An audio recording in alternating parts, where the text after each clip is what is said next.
Donc, les facteurs de risque qui vont engendrer cette variation de cours, c'est, première chose, ce qu'on a vu, inflation, taux d'intérêt. Donc, c'est la variation des taux d'intérêt. Alors, je m'appelle Jean Collard, bien sûr, depuis très longtemps d'ailleurs, et je suis conseiller financier dans une société de bourse, et c'est dans le cadre de la finance en général que j'interviens ici dans le cadre des UDA. Alors, qu'est-ce qu'une obligation ou qu'est-ce qu'un bon de caisse? Eh bien, comme le disait Madame tout à l'heure, c'est un titre. Donc ici, nous essayons de l'aborder de manière simple et concrète, les nouveaux défis que vont trouver les nouveaux pensionnés, puisque inévitablement, ils vont se retrouver avec des revenus moindres que ce qu'ils ne connaissaient antérieurement, et donc avec le capital qu'ils vont recevoir, essayer de trouver un modus vivendi qui leur permet d'avoir le même type de vie, ou plus ou moins le même type de vie dans le confort qu'ils connaissaient antérieurement.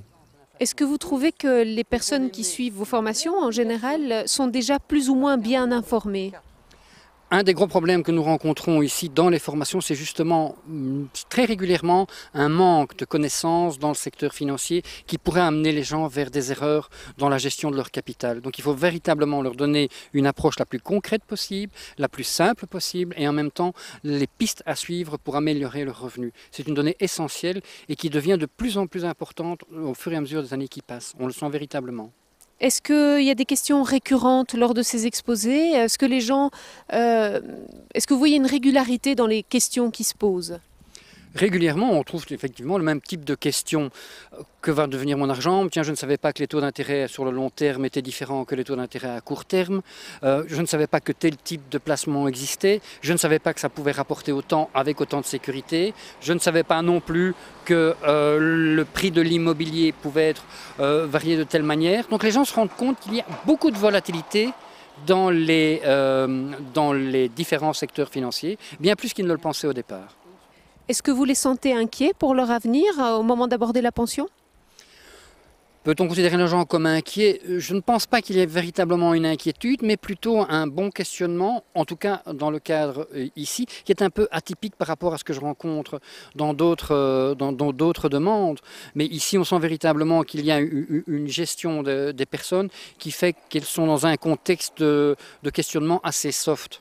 Et durant l'exposé, on sent véritablement qu'au fur et à mesure, la demande se concrétise, mais sans véritablement de stress. A contrario, d'autres situations où les gens arrivent avec du capital et sont un peu perdus.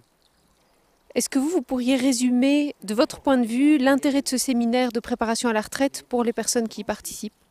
Eh bien, j'ai encore eu hier une personne qui est venue dans nos bureaux en parlant justement du séminaire des UDA ici, qui était extrêmement satisfait parce que pour eux, il y a une approche à titre personnel, sur un plan purement affectif, une reconnaissance d'un changement dans l'activité et en même temps une approche assez concrète de leur réalité dans leurs besoins.